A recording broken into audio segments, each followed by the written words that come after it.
আসসালামু আলাইকুম। প্রিয় শিক্ষার্থীবৃন্দ, ন্যাশনাল কলেজের স্কুল শাখার পক্ষ থেকে অনলাইন ক্লাসে সবাইকে স্বাগত জানাই। যারা সপ্তম শ্রেণীর ছাত্রছাত্রী আছো তারা অবশ্যই আজকের ক্লাসের জন্য তৈরি হয়ে যাও খাতা কলম নিয়ে। আজকে আমি সপ্তম শ্রেণীর গণিতের একটি ধারাবাহিক ক্লাস নেব। তোমরা অবশ্যই অবগত আছো যে আমি সপ্তম অধ্যায় এর ক্লাস নিচ্ছিলাম। আজকে হচ্ছে ষষ্ঠ ক্লাস, 7.1 7.2 এর অঙ্ক। আজকে 7.2 এর বইয়ের যে অঙ্কগুলি আছে সেটা লাস্ট ক্লাস। আগামী ক্লাসে চেষ্টা করব সৃজনশীল করাতে, কিভাবে তোমাদের এই সপ্তম অধ্যায়ের সৃজনশীল আসে সেটা অবশ্যই আগামী ক্লাসে সেটা এক্সারসাইজ করাবো ইনশাল্লাহ। আর যারা লাইভ ক্লাসে আসছো তারা একটু মেসেজ করে জানিয়ে দাও যে কি অবস্থায় আছে, দেখা যাচ্ছে কিনা বা স্যারের কথা ঠিক আছে কিনা।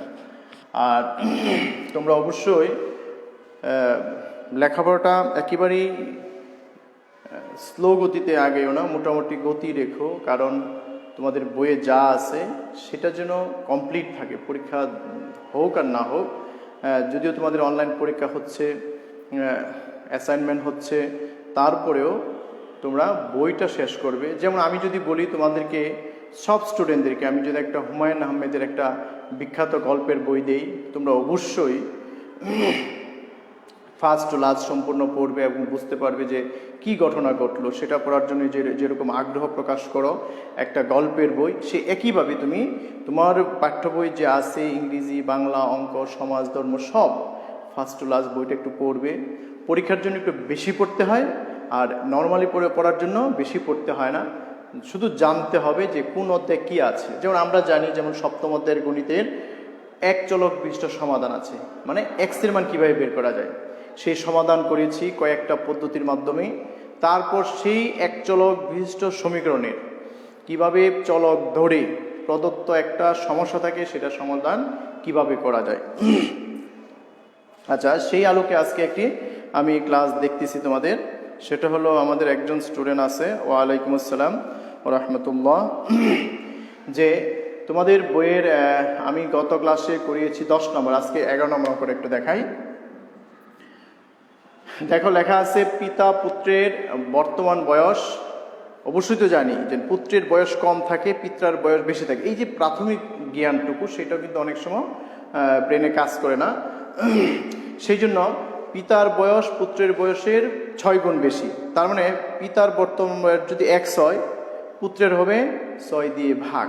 আর যদি পিতার বয়স বর্তমান বয়স যদি x ধরি, পুত্রের বয়স যদি x ধরি, পিতার বয়স 6x, এটা সহজ হবে। এই জন্য মনে করব পুত্রের বর্তমান বয়স x বছর।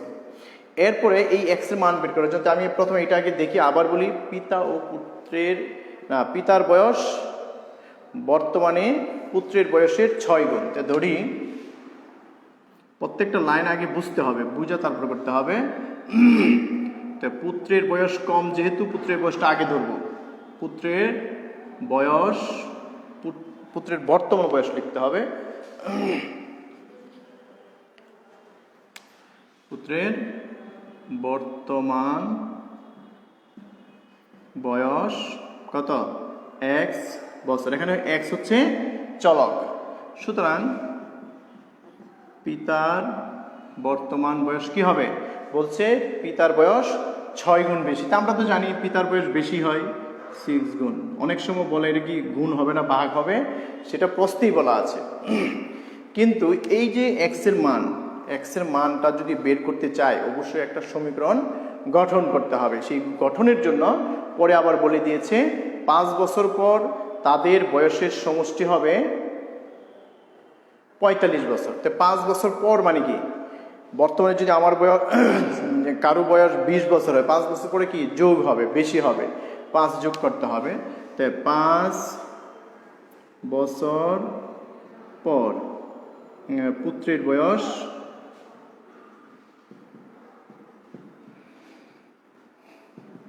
কি হবে? বর্তমানে যে ছিল x, তার সাথে 5 যোগ। একেবারে সহজ কথা, সহজভাবে চিন্তা করলে অঙ্ক সহজ।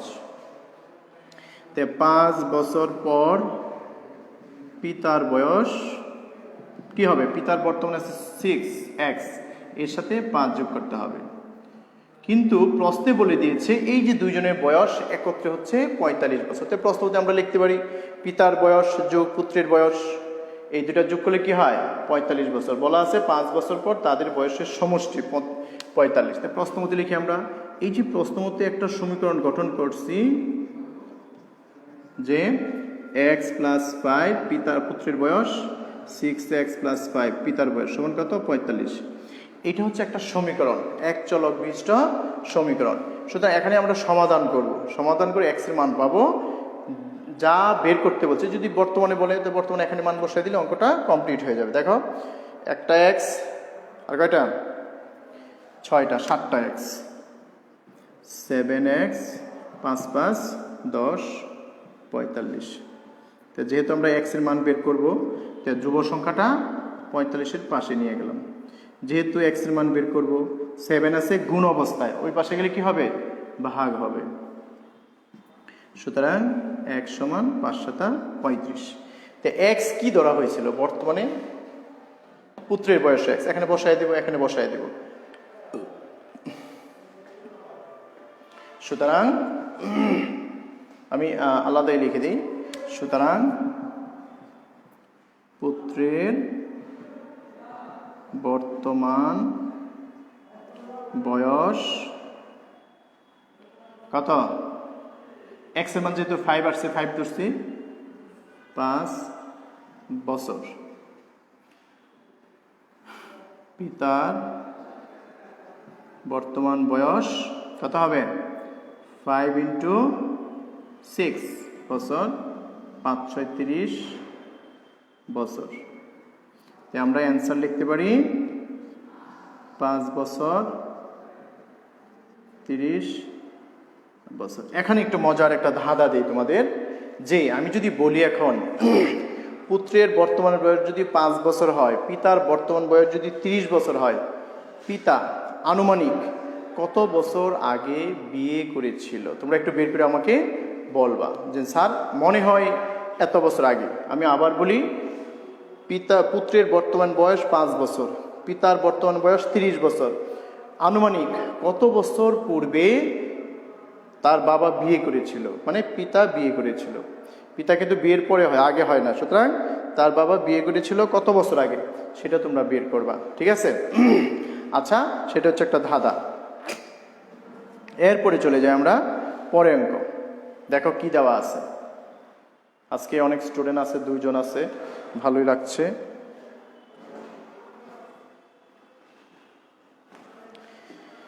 আমরা অনুপাতের অঙ্কের ক্ষেত্রেও সেই কাজটাই করতে পারি। লেখা আছে লিজা শিফার বয়সের অনুপাত 2:3, তাদের বয়সের সমষ্টি 30, কার বয়স কত? যখনই অনুপাত থাকে তখনই আমরা সহজে ধরে নিতে পারি। অনুপাত, যে কোনো অনুপাত যদি দেওয়া থাকে, হ্যাঁ, বয়সের অনুপাত থাকে, সংখ্যার অনুপাত থাকে, তারপর টাকার পরিমাণের অনুপাত থাকে, এরকম দেওয়া থাকে, তখনও ধরে নিব 2 জন মানুষের, একটা হচ্ছে লিজা একটা হচ্ছে শিখার, অনুপাত 2:2 তে লিজার কি বলছে 2 জনের টাকার না বয়স, বয়স বলা আছে। তে লিজার বয়স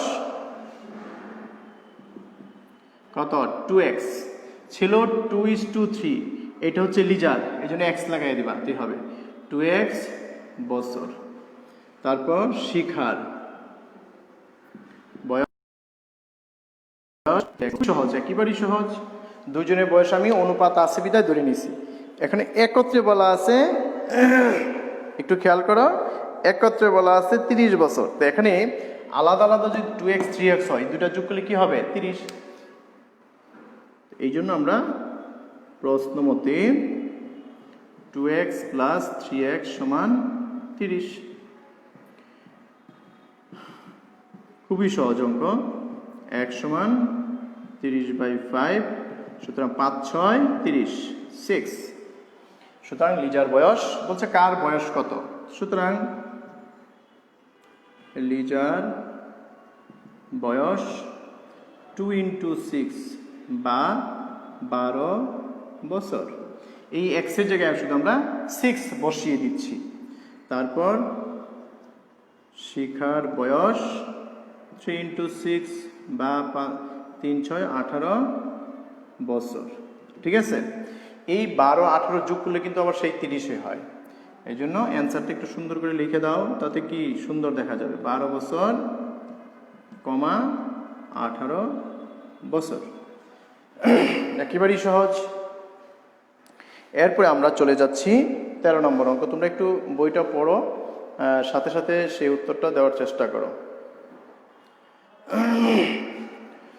বলছে একটি ক্রিকেট খেলায় ইমন এবং সুমনের মোট রান 58। ইমনের রানের সংখ্যা সুমনের রানের সংখ্যার দ্বিগুণ চেয়ে কম বেশি। এখন কার সাথে তুলনা করছে এখানে একটু সেটা দেখতে হবে। ইমনের রানের সংখ্যা সুমনের সাথে তুলনা করছে। ইমনের রানের সংখ্যা সুমনের সাথে তুলনা করছে। যার সাথে তুলনা করা হয় সেটাকে আমরা জানি ধরতে হয়। কত? 13। বলছে ইমনের রান সংখ্যা সুমনের রান সংখ্যার দ্বিগুণের চেয়ে 5 কম। তো সেই জন্য ধরি সুমনের রানের সংখ্যা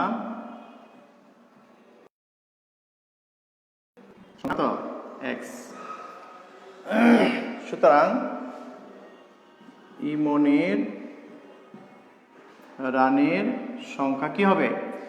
দ্বিগুণ অপেক্ষা 5 কম। দ্বিগুণ মানে কি? 2x -5। প্লাস মাইনাসে অবশ্যই ব্র্যাকেট দিতে হয়। তাই আমরা কি পাইলাম? দ্বিগুণ অপেক্ষা 5 রান কম। এই জন্য আমরা 5 বিয়োগ করেছি। কম মানে মাইনাস। কিন্তু প্রশ্নে বলা আছে এই দুজনে একত্রে রান হচ্ছে 58। তো প্রশ্ন মতে আমরা লিখতে পারি দুটো যোগ করলে কত? তো প্রশ্ন মতে কত? 58। এখান থেকে আমরা x এর মান বের করব। এখানে 5 আছে প্লাস, ওই পাশে গেলে কি হবে? মাইনাস। এই আছে মাইনাস, ওই পাশে গেলে কি হবে? প্লাস। সুতরাং আর x আছে দুইটা x আর একটা x, 3টা x। আর -5 ওই পাশে প্লাস হয়ে গেল। 3x = 58, 59, 60, 61, 62, 63, মানে 63। x = 63/3। সুতরাং x = 21। দেখো 3 দিয়ে যদি গুণ করো 3 একে 3, 3 দুগুণে 6। এগুলো কিন্তু ক্যালকুলেটরে কোনো প্রয়োজন নেই, হাতে মস্তিষ্কে সাহায্য করো, নিজে ব্রেন খাটিয়ে করো। দেখো 3 একে 3, 3 দুগুণে 6। 3 দিয়ে যদি ভাগ করে 2 দেওয়া যায়, 3 দিয়ে ভাগ করলে 1 দেওয়া যায়। সেইটাই মানে কার বয়স কত, কার কত রান। সুমনের রান হচ্ছে 21 রান, ইমনের রান হচ্ছে 21 দুগুণে -5। মানটা শুধু তোমরা বসায় দাও। ওই খেলায় ইমনের রান কত? সুমনের চাচ্ছে তাই ইমনের রান। সুতরাং ইমনের রান, এখানে কিন্তু সুমনের রান চাই না। যদি চাইতে লিখবা কত? 21 রান। ইমনের রান কত? 2 × 21 - 5। কত? 21 দুগুণে 2 কে 2, 2 দুগুণে 4, -5। কত? 5, 7 5 12, 37। তো অ্যান্সার এখানে আর কিছু লেখার নেই। ইমনের রান আমরা উপরে লিখেছি, শুধু সংখ্যাটা লিখে দিলে হবে। 5 6 7 8 9 10 11 12 7। আশা করি তোমরা বুঝতে পেরেছ। যারা পরে লাইভ ক্লাসটা দেখবে তারা অবশ্যই সেটা করে। আমি লাস্ট অঙ্কটা করি, 14 নম্বরটা তোমরা চেষ্টা করবে নিজেরা করতে। এটা তেমন কঠিন অঙ্ক না। আর তোমরা অবশ্যই উদাহরণের যে অঙ্কগুলি আছে উদাহরণ অঙ্কগুলি করবে। উদাহরণ 9, উদাহরণ 8, 7, এগুলি যেমন 7 নম্বর 8 আমি ফলের অঙ্কটা করিয়েছি, 10 নম্বর অঙ্কটা ওইটার মতন। আচ্ছা 15 নম্বর অঙ্কটা করি, লাস্ট অঙ্ক, আমাদের এই অধ্যায়টা কমপ্লিট হয়ে যাবে। তারপর আগামী ক্লাসে কিভাবে সৃজনশীল আসে সেটা আমরা করব। 2টা বা 3টা ক্লাস দিব আমরা সৃজনশীলের উপর। বলছি একটি আয়তাকার জমির দৈর্ঘ্য প্রস্থের 3 গুণ। তা আমরা তো এটা জানি যে দৈর্ঘ্য সবসময় বড় হয়। এবং অনেকে বলতে পারে না যে তার দৈর্ঘ্য বড় না প্রস্থ বড়, এটা কিন্তু অনেকে বলতে পারো না। যেহেতু দৈর্ঘ্য প্রস্থের 3 গুণ, আমরা জানি প্রস্থ ছোট হয়, দৈর্ঘ্য হয় কি বড়। এই দেখো দৈর্ঘ্য কত বড়, প্রস্থটা ছোট, তো ছোটটা ধরবো। ছোট যদি কত বলছে, কত গুণ, 3 গুণ বলছে। তো সুতরাং দৈর্ঘ্য প্রস্থ যদি x হয়, দৈর্ঘ্য হবে 3x। ধরি আয়তাকার জমির প্রস্থ ধরতে হবে, যেটা ছোট সেটা ধরতে হবে। প্রস্থ x মিটার, আয়তাকার জমির দৈর্ঘ্য 3 গুণ যেহেতু 3x মিটার। এখন তোমাদের এটা লক্ষ্য করতে হবে যে আমরা এখানে কোন সূত্র প্রয়োগ করব, ক্ষেত্রফলের সূত্র প্রয়োগ করব না অন্য কোনো সূত্র প্রয়োগ করব, সেটা নির্ভর করে তোমার উদ্দীপকে কি দেওয়া আছে। দেখো দেওয়া আছে আয়তাকার জমির পরিসীমা, এই জন্য পরিসীমার সূত্র লিখতে হবে। যদি দেওয়া থাকে আয়তাকার জমির ক্ষেত্রফল, তবে ক্ষেত্রফলের সূত্র লিখতে হবে। যদি থাকে আয়তাকার জমির কর্ণের দৈর্ঘ্য, তখন কর্ণের সূত্র লিখতে হবে। যে তথ্য দেওয়া থাকে সেই সূত্র লিখতে হয়। তো যেহেতু কি দেওয়া আছে দেখো, প্রশ্নটা পড়ে দেখো, জমিটির পরিসীমা 40 মিটার। পরিসীমা মানে কি, দৈর্ঘ্য প্রস্থ, দৈর্ঘ্য প্রস্থ, এই 4টা রেখা যোগ করলে যা হয় সেটা হলো পরিসীমা। তো আমরা জানি আয়তাকার জমির পরিসীমা, বলো কি বলতে পারি আমরা, যদি মনে না থাকে সূত্রটা, সীমা রেখা যেটা ছিল পরিসীমা। দেখো দৈর্ঘ্য 2টা, প্রস্থ 2টা, 2 যদি কমন নিই তো কি লেখা যায়, দৈর্ঘ্য যোগ প্রস্থ। এই দৈর্ঘ্য যোগ, আমরা 2 কেন লিখছি দেখো, দৈর্ঘ্য 2টা, প্রস্থ 2টা, ক্লিয়ার। আর যদি বলো না আমি লিখবো না, 3x plus x plus 3x plus x, তাও হবে, কিন্তু আমরা সূত্র এটা পড়েছি তাই এভাবে লিখেছি। আচ্ছা 3x প্লাস প্রস্থ কত x, একক কি মিটার, যেহেতু আমরা মান বসিয়ে দিলাম এই জন্য এককটা বসিয়ে দিলাম। 3 আর 1 কত, 4x মিটার, 4 দুগুণে 8x মিটার, ক্লিয়ার। এখন আমরা অনায়াসে বলতে পারি যে প্রশ্ন মতে যে পরিসীমা 8x সমান কত দেওয়া আছে, পরিসীমা একটু খেয়াল করো, 40, বা x সমান 40/8, x সমান 5 8 40। এখন x এর মান পাওয়া মানে আয়তাকার জমির প্রস্থ পাওয়া। আয়তাকার জমির প্রস্থ পাইলাম কত, 5, দৈর্ঘ্য কত হবে 3 × 5, জমির দৈর্ঘ্য প্রস্থ পেয়ে যাব। তো আমি এখানেই বসাই দিই, তাতেই মনে সুবিধা হয়। তোমরা নিচে লিখে নিবে, অবশ্যই নিচে লিখতে হবে। সুতরাং আয়তাকার জমির প্রস্থ 5, কত 3 গুণ, যেহেতু বলছে 3 × 5 মিটার সমান 15 মিটার। তারপরে অ্যান্সার লিখে দাও কি 5 মিটার, 15 মিটার, এ হলো অ্যান্সার। আশা করি তোমরা অবশ্যই বুঝতে পেরেছো, একেবারেই সহজভাবে চিন্তা করো। তবে এটা বাস্তব জ্ঞান, তাই না? আমরা পরিমিতি যে অঙ্ক যে করছি বীজগণিতের রাশির সমাধানের এক চলক পৃষ্ঠ সমাধান, সেটা একেবারেই সহজ। যা বলছে সে অনুযায়ী আমরা ধরে নিচ্ছি। প্রস্থ দৈর্ঘ্যের 3 গুণ, প্রস্থ ধরছে 1, তাই পরিসীমার সূত্র ব্যবহার করেছি যাতে প্রস্থ মতে লিখতে পারি। আমরা x এর মান পাইছি, দৈর্ঘ্য প্রস্থ পাইছি, মান বসাই দিলাম। এখন যদি বলতো আয়তাকার ক্ষেত্রের ক্ষেত্রফল কত, তো আমরা শুধু লিখতাম দৈর্ঘ্য গুণ প্রস্থ। তো দৈর্ঘ্য কত 15, প্রস্থ কত 5, 15 আর 5 গুণ করলে যা হয় সেটা। এখন যদি বলতো আয়তাকার ক্ষেত্রের কর্ণের দৈর্ঘ্য, তো কর্ণের দৈর্ঘ্য সূত্র আমরা জানি, √ দৈর্ঘ্য স্কয়ার প্লাস প্রস্থ স্কয়ার। সুতরাং সৃজনশীলে শুধু এইগুলি পরিবর্তন আসে, যে কোন তথ্যটা দেওয়া আছে, কোন তথ্যটা বের করতে হবে, সেদিকে একটু খেয়াল করলে তোমাদের কাছে গণিতটা একেবারেই সহজ মনে হবে। প্রত্যেকটা গণিতের এক একটা অঙ্ক এক একটা গেমের মতো। আমরা যে মোবাইলে গেম খেলি, অনেকে পারে অনেকে পারে না, এই অঙ্কটা সেই রকম। যারা না পারে তারা কিন্তু বেশি করে, আরও বেশি করে খেলে যে আমি পারতেই হবে, আমি ফার্স্ট হবই। এইরকম গণিতটাও যদি সেভাবে চিন্তা করো যে না একটা গেম, যেহেতু আমি অবশ্যই চেষ্টা করব অঙ্কটা সমাধান করতে এবং ফাইনাল রাউন্ড খেলতে। তো সবাই ভালো থাকো, সুস্থ থাকো, ঘরে থাকো, করোনামুক্ত হওয়ার জন্য আল্লাহর কাছে ফরিয়াদ করো এবং স্বাস্থ্যবিধি মেনে চলো। নিজেকে সেভ করো, পরিবারকে সেভ করো, সমাজকে সেভ করো, সবাইকে সেভ করো। সুতরাং সবাই স্বাস্থ্যবিধি মেনে চলবে। বাইরে গেলে অবশ্যই মাস্ক ব্যবহার করবে।